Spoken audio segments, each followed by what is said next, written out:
Hello everyone, welcome back. क्या आप लोग जानते हैं कि इंग्लिश लिखते समय और बोलते समय सबसे ज़्यादा गलतियां लोग कहां पर करते हैं?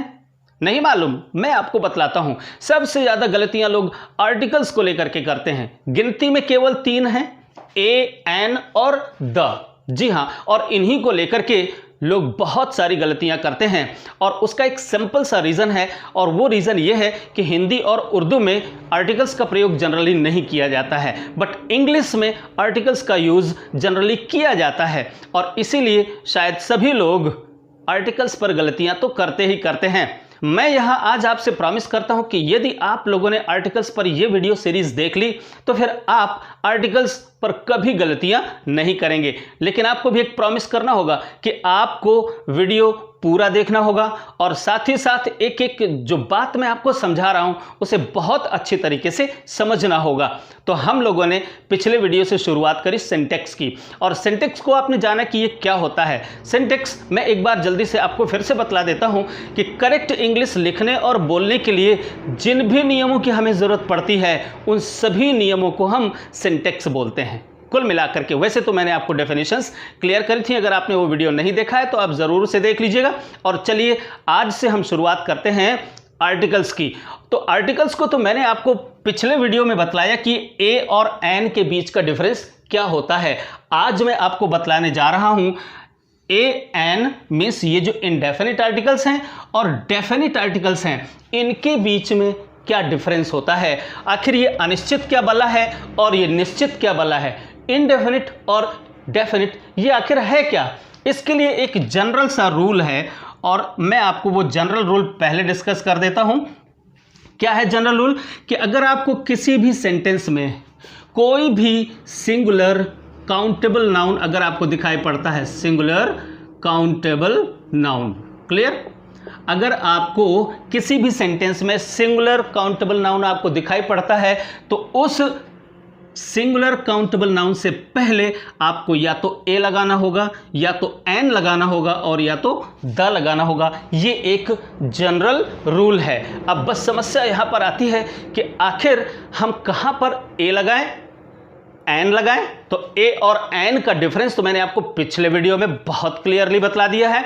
अब मैं आपको यहां पर आज ये बतलाने जा रहा हूं कि इस इनडेफिनिट और डेफिनिट आर्टिकल्स के बीच का डिफरेंस क्या होता है, आखिर ये कहां पर ए और एन लगाते हैं और कहां पर द लगाते हैं। तो चलिए इस वीडियो को शुरू करते हैं और अगली स्लाइड में मैं आपको एक छोटी सी कहानी बता करके इस नियम को, यानी जो जनरली जो रूल है उस नियम को मैं आपको डिस्कस करता हूं। तो चलिए आगे बढ़ते हैं।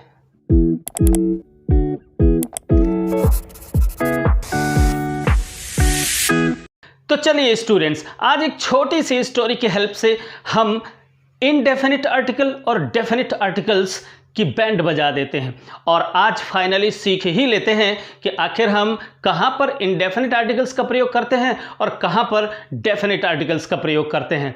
तो ध्यान दीजिए कि इनडेफिनिट आर्टिकल्स का प्रयोग हम उन नाउन्स के पहले करते हैं जो अनिश्चित होते हैं और डेफिनिट आर्टिकल्स का प्रयोग हम उन नाउन्स के पहले करते हैं जो निश्चित होते हैं। अब बस यही समस्या है कि आप कैसे डिसाइड करेंगे कि कौन सा नाउन निश्चित है और कौन सा अनिश्चित है। एक जनरल रूल है, उस जनरल रूल को मैंने यहां पर लिख दिया है। जरा देखिए, articles must be used, articles का प्रयोग किया ही जाना चाहिए। कहां पर? Before a singular countable noun. एक सिंगुलर नंबर मीन्स एक वचन का, काउंटेबल, काउंटेबल का मतलब जिसको हम 1 2 3 में गिन सकते हैं, ऐसे नाउन्स के पहले इंग्लिश में आर्टिकल्स का प्रयोग किया ही जाता है। हिंदी में और उर्दू में ज़रूरी नहीं कि उनका प्रयोग किया जाए, बट इंग्लिश में ज़रूर किया जाता है। अब अच्छे से समझिए कि ये इनडेफिनिट आर्टिकल कौन कौन से हैं। ए, एन इनडेफिनिट आर्टिकल्स पिछले वीडियो मैंने आपको बतलाया था, उसे ज़रूर देख लीजिएगा। और दूसरी ओर है डेफिनिट आर्टिकल द। कभी कभी इसे दी पढ़ते हैं। कब पढ़ते हैं आगे चलकर मैं आपको बतलाऊंगा। अब जरा देखते हैं, आपके सामने एक छोटी सी स्टोरी लिखी हुई है और इस स्टोरी में यहाँ पर कुल मिलाकर के 12 ऐसे ही काउंटेबल नाउन्स दिए गए हैं जो सिंगुलर नंबर में है। या प्लूरल नंबर में है। तो चलिए अब मैं आपको यहाँ पर एक कॉन्सेप्ट की बात बतलाता हूँ। तो ध्यान रखिएगा हमेशा ही कि जहाँ कहीं भी आपको ऐसा लगे कि बहुत सारे नाउन्स हों, नाउन्स का मतलब कोई पर्सन होगा, प्लेस होगा या थिंग होगी, तो जब बहुत सारी वस्तुएं हों या बहुत सारे पर्सन्स हों या बहुत सारे प्लेसेस हों, उनमें से किसी एक प्लेस की बात करी जाए, बहुत सारों में से केवल किसी एक की बात की जाए, तो वहाँ पर हमें इनडेफिनिट आर्टिकल का प्रयोग करना होता है। और इसी प्रकार से जब बहुत सारे जो भी नाउन्स दिए हुए हैं, मीन्स वो कोई पर्सन, प्लेस और थिंग हो सकती है, उस नाउन में से किसी एक विशिष्ट नाउन की ओर इशारा किया जाए या हम किसी विशेष नाउन की ओर बात करते हैं, तो उस नाउन से पहले द का प्रयोग किया जाता है।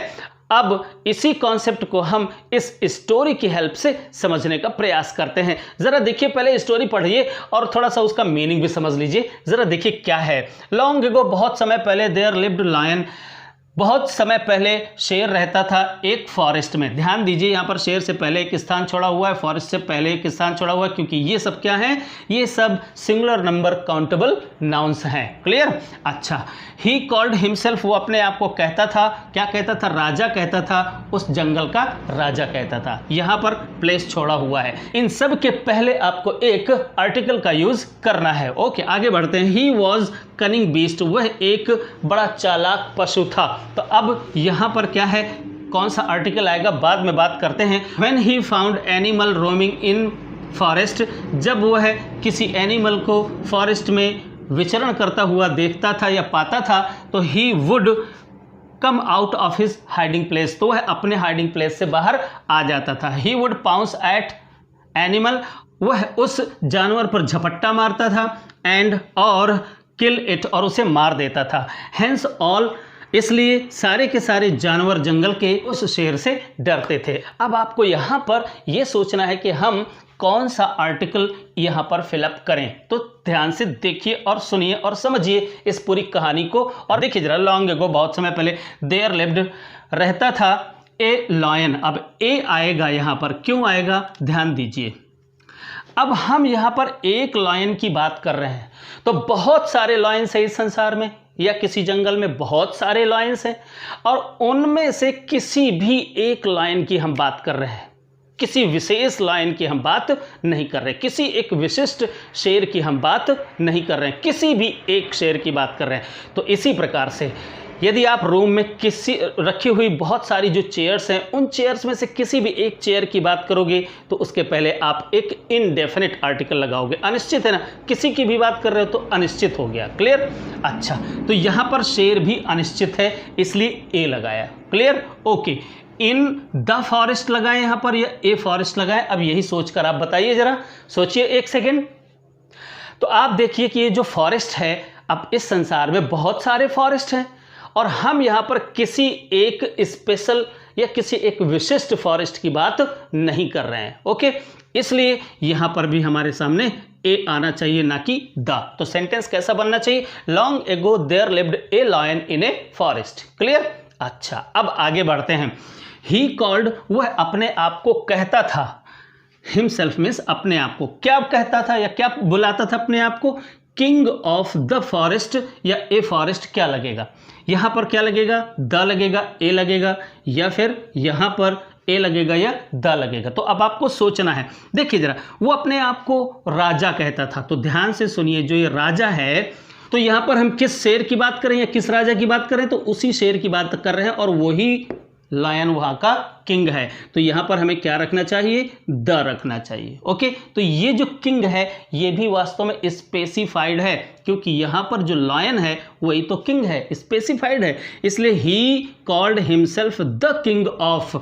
अब यहाँ पर फॉरेस्ट, अब अगर यहाँ पर ए लगा देंगे तो इसका मतलब ये वाला फॉरेस्ट नहीं होगा, निश्चित रूप से अब हम किसी दूसरे फॉरेस्ट की बात कर रहे हैं। लेकिन वो राजा है तो किस फॉरेस्ट का है, उसी फॉरेस्ट का है जिसमें वो रहता था। तो ये फॉरेस्ट यहाँ पर डेफिनिट हो चुका है, इसलिए यहाँ पर हमें क्या लगाना चाहिए, द लगाना चाहिए। ओके, आगे बढ़ते हैं।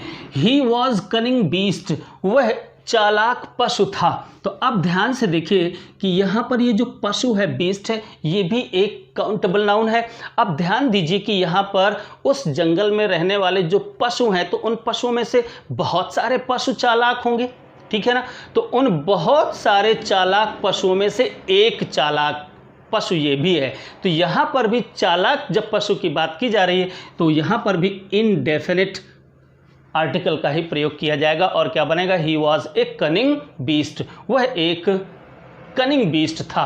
क्लियर। आगे बढ़ते हैं और देखते हैं व्हेन ही फाउंड, और जब वह पाता था एनिमल, तो अब जब वो किसी भी एनिमल को पाता था, तो अब ये एनिमल है, ये कौन है, जरा ध्यान से देखिए। अब वहाँ पर जंगल में रहने वाले एनिमल्स तो बहुत सारे एनिमल्स हैं।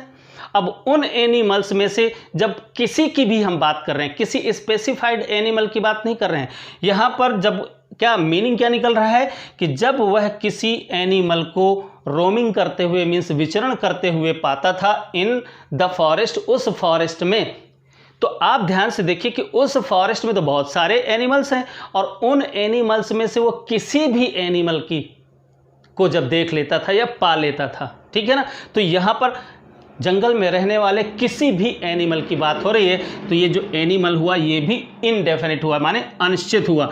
तो यहाँ पर ए का ही प्रयोग करेंगे, लेकिन यहाँ पर क्या है, एनिमल है, इसलिए ए, और इसका जो प्रथम स्वर निकल रहा है, मैंने आपको पिछले वीडियो में बतलाया था कि कहाँ पर ए का प्रयोग करते हैं और कहाँ पर एन का प्रयोग करते हैं। तो आप तो जानते हैं एनिमल, जब हम इसको प्रोनाउंस करते हैं तो क्या निकलता है, इसका पहली ध्वनि क्या निकलती है, एनिमल, ए निकलता है, इसलिए ए निकलता है। तो यहाँ पर एन रखना चाहिए हमको। तो सेंटेंस कैसा बनेगा, he was a cunning beast when he found an animal, जब वह किसी भी एनिमल को पा लेता था या पाता था, कैसे विचरण करते हुए पाता था, इन द फॉरेस्ट लगाएं या इन ए फॉरेस्ट लगाएं। अब ये देखिए, तो चूंकि फॉरेस्ट तो वही है ना जिसकी हम बात कर रहे हैं, तो फॉरेस्ट तो निश्चित हो चुका है एक बार, ठीक है ना। अब हम उसी फॉरेस्ट की बात कर रहे हैं, तो यहाँ पर ये फॉरेस्ट भी डेफिनिट हो चुका, तो यहाँ पर हमें डेफिनिट आर्टिकल लगाना चाहिए, द फॉरेस्ट। क्लियर। ओके, आगे बढ़ते हैं। ही वुड कम आउट, तो वह आ जाया करता था ऑफ हिज हाइडिंग प्लेस, और फिर वो क्या करता था, वो अपने हाइडिंग प्लेस से बाहर निकल करके आ जाता था। तो एक नाउन ये रखा हुआ है। अब देखिए इसके पहले हाइडिंग रखा हुआ है, जैसे यहाँ पर बीस्ट से पहले कनिंग और कनिंग से पहले आपने आर्टिकल लगाया है। तो ये भी एक रूल है कि अगर किसी नाउन के पहले कोई एडजेक्टिव रखा है तो पहले एडजेक्टिव रखेंगे और उसके पहले आपको आर्टिकल रखना होगा। हाँ, कभी कभी यहाँ पर एक और एडवर्ब भी हो सकता है, यहाँ पर वेरी कनिंग बीस्ट भी हो सकता है। तो वेरी क्या हो जाएगा, एडवर्ब हो जाएगा, और इस ये जो एडजेक्टिव है उसको मॉडिफाई करने लग जाएगा। तो आर्टिकल जो होता है वो सबसे पहले आता है, पहले आर्टिकल, फिर कोई एडवर्ब आ जाएगा तो एडवर्ब आएगा, फिर इसके बाद एडजेक्टिव आ जाएगा तो एडजेक्टिव आएगा, फिर इसके बाद नाउन रखा जाएगा। लेकिन ध्यान रखें इसी नाउन के लिए ही ये आर्टिकल यूज किया जाता है, ठीक है। आगे बढ़ते हैं जरा। यहाँ पर क्या है, प्लेस और हाइडिंग, और हाइडिंग से पहले यहाँ पर हिज रखा हुआ है। क्या यहाँ पर हमें हिज के स्थान पर कोई आर्टिकल रखना चाहिए, ए रखना चाहिए, एन या द का प्रयोग करना चाहिए? तो ध्यान से सुनिए, अगर यहाँ पर कोई पजेसिव एडजेक्टिव लगा हुआ है, किसी भी नाउन से पहले पजेसिव एडजेक्टिव लगा है, तो फिर पजेसिव एडजेक्टिव के साथ में कहीं कोई आर्टिकल नहीं आता है। हमेशा ध्यान में रखिएगा कि पजेसिव एडजेक्टिव से पहले कोई आर्टिकल नहीं आएगा। ओके, तो यहाँ पर ये सही है। आगे बढ़ते हैं। He would pounce at the animal या ए एनिमल। तो अब आप यहाँ पर सोचेंगे कि यहाँ पर ए लगे या द लगे, तो ध्यान से सोचिए वो किस एनिमल पर झपट्टा मारता था। तो पहले बताया जा चुका है कि जब भी वह किसी एनिमल को घूमते हुए पाता था उसी पर तो झपट्टा मारता था। जी हाँ, तो ये भी एनिमल यहाँ पर निश्चित हो चुका है, डेफिनिट हो चुका है, उसी एनिमल पर वो झपट्टा मारता था जिसको वो देखता था। क्लियर। तो वो यहाँ पर डिफाइन हो गया, यानी डेफिनिट हो गया। तो यहाँ पर क्या आएगा, एट द एनिमल। ओके, आगे बढ़ते हैं। एंड किल इट, और उसे मार देता था। हैंस, अतः ऑल एनिमल्स। अब ध्यान से सुनिए, ऑल द लगाएंगे तो वैसे भी एक रूल है कि ऑल के बाद हम द का प्रयोग कर सकते हैं, लेकिन फिर भी आप देखते हैं कि एनिमल्स, अब यहाँ पर हम किन एनिमल्स की बात कर रहे हैं, उस जंगल में रहने वाले सभी एनिमल्स की बात कर रहे हैं। तो वो सारे के सारे एनिमल्स स्पेसिफाइड हो गए, मीन्स डेफिनिट हो गए, निश्चित हो गए, इसलिए यहाँ पर हमें द का प्रयोग करना चाहिए। So hence all the animals of, अब ये फॉरेस्ट, तो उसी फॉरेस्ट के एनिमल, तो फॉरेस्ट भी क्या है, डेफिनेट हो चुका है। अब किसी दूसरे फॉरेस्ट की बात नहीं कर रहे हैं, उसी फॉरेस्ट की हम बात कर रहे हैं, लेकिन ए का प्रयोग कर देंगे यहाँ पर, तो ये फॉरेस्ट पर वो वाला फॉरेस्ट नहीं होगा जिसकी हम बात कर रहे थे, किसी दूसरे फॉरेस्ट की बात होने लग जाएगी, उस वाले फॉरेस्ट की बात नहीं होगी। तो ध्यान रखिए यहाँ पर भी आपको द लगाना पड़ेगा, क्योंकि ये पहले भी स्पेसिफाइड हो चुका है, यानी डेफिनेट हो चुका है। वर अफ्रेड ऑफ ए लॉयन, अगर यहाँ ए कर देंगे तो इसका मतलब इस लॉयन से नहीं, किसी अन्य लॉयन से, ठीक है ना। इसलिए ये लॉयन भी वास्तव में डेफिनेट हो चुका है, इसलिए यहाँ पर भी आपको क्या करना चाहिए, द का प्रयोग करना चाहिए। तो अब मैं आशा करता हूँ कि आपको डेफिनेट और इनडेफिनेट आर्टिकल्स के बीच का जो अंतर है या कॉन्सेप्ट है वो आपको समझ में आया होगा। फिर से मैं आपको एक बार रिमाइंड करा देता हूं, जो भी पहली बार हमारे सामने आता है, जो हमसे अपरिचित होता है, या दूसरे शब्दों में कहें कि बहुत सारे व्यक्तियों, वस्तुओं और स्थान में से हम किसी भी एक व्यक्ति की या किसी भी एक वस्तु की या किसी एक स्थान की जब हम बात करते हैं तो उससे पहले ए का प्रयोग या एन का प्रयोग करते हैं, मीन्स इनडेफिनेट आर्टिकल का प्रयोग करते हैं। और जब वही व्यक्ति, वही वस्तु या वही स्थान दोबारा कभी रिपीट होगा तो फिर हम क्या करेंगे, डेफिनेट आर्टिकल का प्रयोग करते हैं। क्यों करते हैं? क्योंकि हम उसी पहले जो हम जिसकी बात कर चुके हैं उसी की जब हम दोबारा बात करेंगे तो द का प्रयोग करेंगे। लेकिन अगर ध्यान रखें, लेकिन अगर हम उस व्यक्ति की बात नहीं कर रहे हैं, फिर से एक नए किसी व्यक्ति की बात कर रहे हैं, तो उससे पहले हमको इनडेफिनेट आर्टिकल का प्रयोग करना चाहिए। अब कमेंट बॉक्स में मुझको ये ज़रूर बताइएगा कि आपको वास्तव में ये कॉन्सेप्ट समझ में आ गया। अगर नहीं आया है तो मुझे बताइएगा, क्योंकि अभी तो बहुत कुछ पढ़ाना शेष है। मैंने तो यहाँ आपको केवल और केवल एक जनरल रूल बतलाया है। अब यही जनरल रूल आगे चल करके एक्सेप्शंस में बदल जाएंगे। कई बार ऐसा होगा कि जो अभी मैंने यहाँ पर आपको बतलाया उसके अपवाद हैं। तो ध्यान रखिए, जितना इम्पॉर्टेंट है ये जनरल रूल अपने दिमाग में रखना, उतना ही इम्पॉर्टेंट है वो एक्सेप्शंस जहाँ पर इन आर्टिकल्स का लोप हो जाता है, मीन्स वहाँ से वो गायब हो जाते हैं। लेकिन उससे पहले अभी तो एक लंबी सीरीज़ है रूल्स की, जी हाँ, specific rules of using indefinite articles and definite articles. तो आप मेरे साथ बने रहेंगे। मिलते हैं अगले वीडियो में।